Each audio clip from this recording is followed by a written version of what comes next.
So for those who haven't been here, I'm going to do a quick rundown on what has happened with the Ark of the Covenant. Before they crossed Jordan, they had set up the tabernacle, because they always set up the tabernacle wherever they camped. So, of course, the Ark of the Covenant would be in the Holy of Holies. Then God told them to cross the Jordan, so the priests took the Ark of the Covenant, put it in the middle, and they all passed. And then when they got to Gilgal, they set up the tabernacle, so the Ark of the Covenant went back in its place.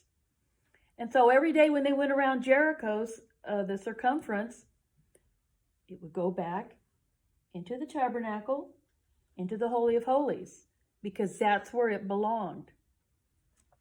Then the tabernacle moved to Shiloh. And then at that point in time, the Israelites were having a battle and they were losing. And so without God's permission or authority, they took the Ark of the Covenant into battle, and they lost that battle, and the Philistines took it. Now the Philistines, boy, they don't know what they're in for. They think they got a treasure, and they have got a curse. And so they put it into their god Dagon. They put it into his temple, and then the next morning when they come up, Dagon is on the ground worshiping the Ark of the Covenant. And then everyone in the towns gets smitten with these tumors, which some say were hemorrhoids. And then mice invaded. So it was like plagues. So they were passing that around from town to town in Philistia like a hot potato. Nobody wanted it because of all the trouble it was causing. So they finally said, we got to give it back to the Israelites. So they put it on a cart, which they didn't know any better, so it was okay. And they sent it up to Beth-Shemesh. And then the Levites there, they didn't know how to handle it either. And they let people see it who shouldn't. So God killed a bunch of them. So finally they get people from Kirjath-Jearim to come and take it. And they ended up in the house of Abinadab. And he was a Levite. So that's where we're at right now. And it stayed there for 20 years. So by this time, David, the priests, the Levites, they don't even know how to transport this thing. They've completely forgotten the Torah. They've forgotten the Old Testament, well, what they had, the first 5 books, and they could have read it. They could have read it, especially the priests had access to that, but they didn't. And we're going to see that this is going to be a very big problem for David. So this is 2 Samuel 6, and I'm going to switch between 2 Samuel 6 and Chronicles 13, because it's the same story, but they have a little bit different details. So this is 2 Samuel chapter 6, verse 1. And again, David gathered together all the chosen men of Israel, 30,000. And David arose and went with the people that were with him from Kirjath-Jearim to bring up the ark of God, whose name is called by the name of the Lord of hosts that dwelleth between the cherubim. So that's really wonderful that they're not just saying the ark of God, but they're saying that the Lord of hosts, who is Christ, dwells between the cherubim. That's what made that ark special, that was a place where they met with God. And they set the ark of God on a new cart. This sounds like what the Philistines did. And brought it out of the house of Abinadab that was in Gibeah. And Uzza and Ahio, the sons of Abinadab, drove the new cart. Okay, this is a big, big problem. Okay, the Philistines could do that and get away with it because they were outside of the law. They had no idea how to transport this. However, the Israelites were going to be held accountable for the law of Moses. And the law of Moses wasn't just 10 commandments. It was like 613 laws. And they had specific laws about how to transport the Ark of the Covenant. And in Numbers 4:15, it says, and when Aaron and his sons have made an end of covering the sanctuary, and all the vessels of the sanctuary as a camp to set forward, they covered them before they traveled. After that, the sons of Kohath, and the sons of Kohath are Levites, shall come to bear it. but they shall not touch any holy thing, lest they die.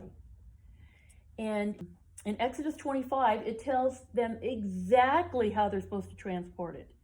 If you look on that picture, the ark has poles on either side that are never to be taken out. And it's to be transported by those poles, by the Kohathites, except on special occasions when God would tell the priest to carry it. So in the meantime, all this time that Saul was king, they really just let the Ark of the Covenant, the tabernacle, the sacrifices just kind of went by the wayside. The whole thing just went dormant.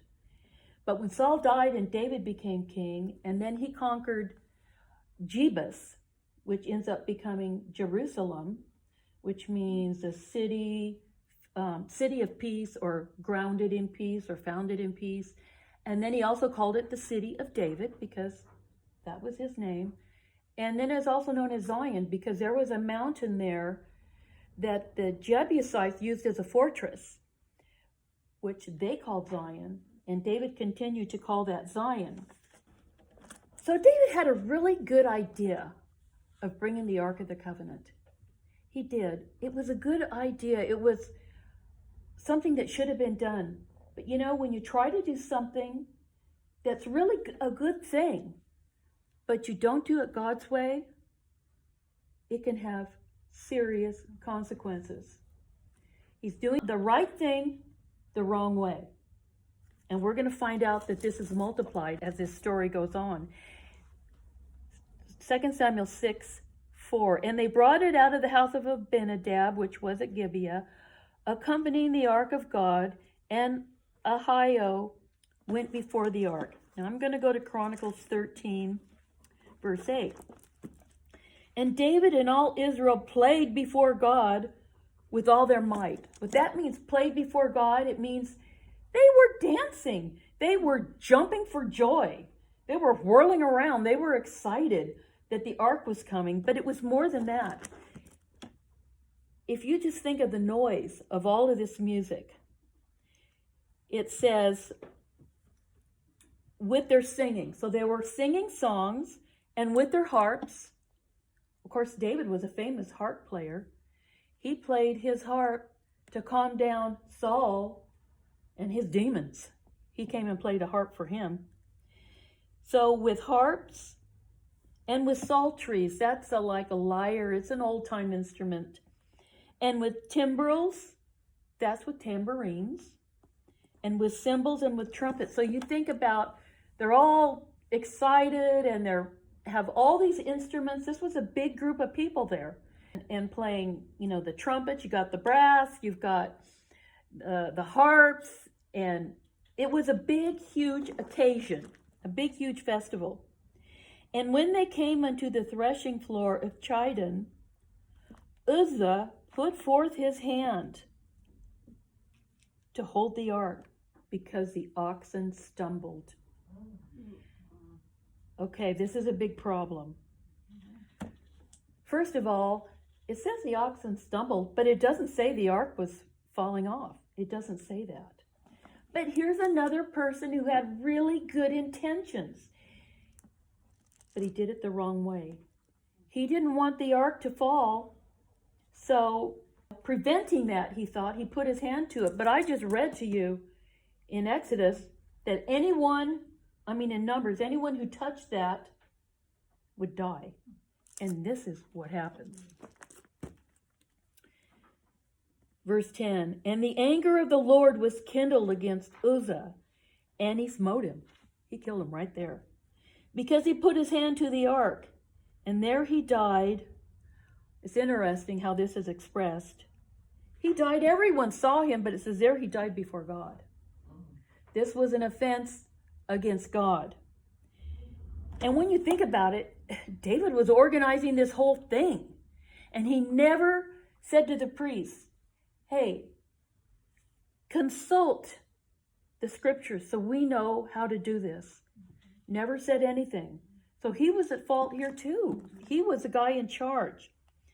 In verse 11 it says, and David was displeased with the Lord. He was angry with the Lord because he made a breach on Uzza.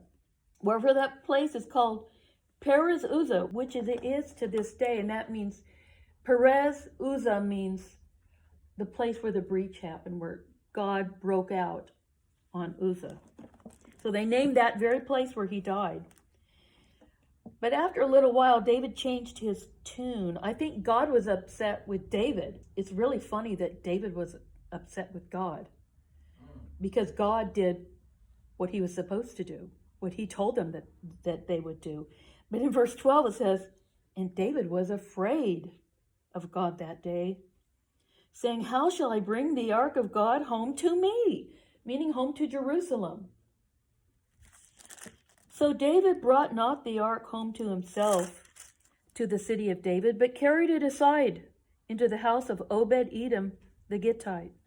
He's doing just what the other guys did. They're putting it in somebody's house because, and this is a Levite as well, Obed-Edom. And the ark of God remained with the family of Obed-Edom in his house for 3 months. And this is a really great thing. And the Lord blessed the house of Obed-Edom and all that he had. So just for him, being a Levite, just keeping the ark there, just like the other guy, Abinadab, nothing bad happened because they had respect for the ark.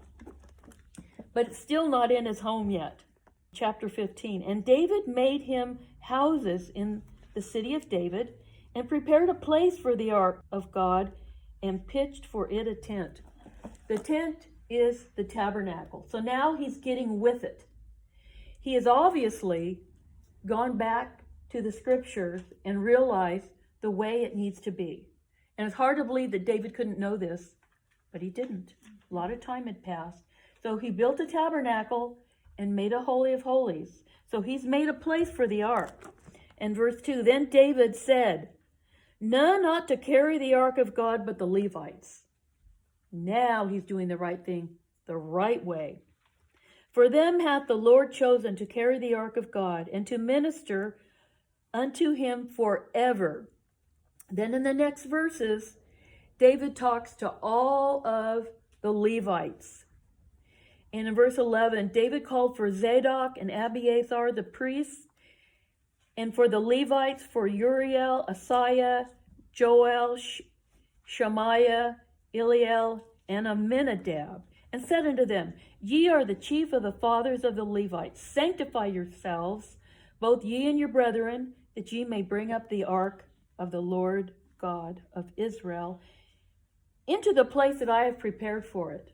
Now things are going right. In verse 15, and the children of the Levites bear the ark of God upon their shoulders, with the staves thereon, as Moses commanded according to the word of the Lord. So now they're doing it right. And then verse 25, so David and the elders of the Israel and the captains over thousands went to bring up the ark of the covenant of the Lord out of the house of Obed-Edom with joy. And it came to pass when God helped the Levites, he's on their side now, that bear the ark of the covenant of the Lord, that they offered 7 bullocks and 7 rams. And David was clothed with a fine linen robe.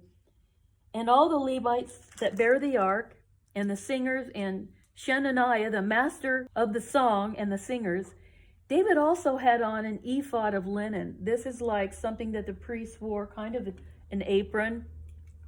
Thus all Israel brought up the ark of the covenant of the Lord with shouting and with sound of the cornet and trumpets and cymbals and making noise with psalteries and harps.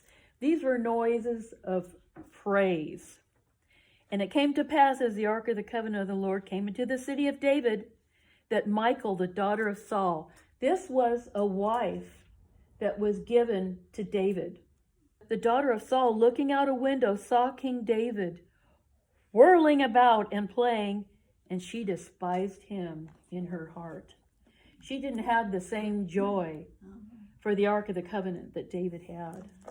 As this continues on, David ends up initiating the sacrifices, and they're getting everything back in order, so that when Solomon eventually builds the temple, they've already got all the practices in place, and that's where the ark will end up. But we're going to get to that next week. And another thing about having the ark in Jerusalem and that tabernacle was that this was a time when all the tribes were together, so to speak. David ruled from Jerusalem over all the tribes, and they were spread out all over the Holy Land. And now they had this central location of worship because 3 times a year all the males had to come to Jerusalem. And now we've got the tabernacle set up there, and it's all ready to go, so to speak. So the lesson that we're going to get about this is doing things for God His way and not our way. And we saw the dire consequences that happened to these guys. And David, even being a man after God's own heart, which is another whole lesson that we'll get to. But you know how we find out what God's way is? Right here. We have His Word. Read it. That's how you find out to do things His way. Okay, that's my lesson.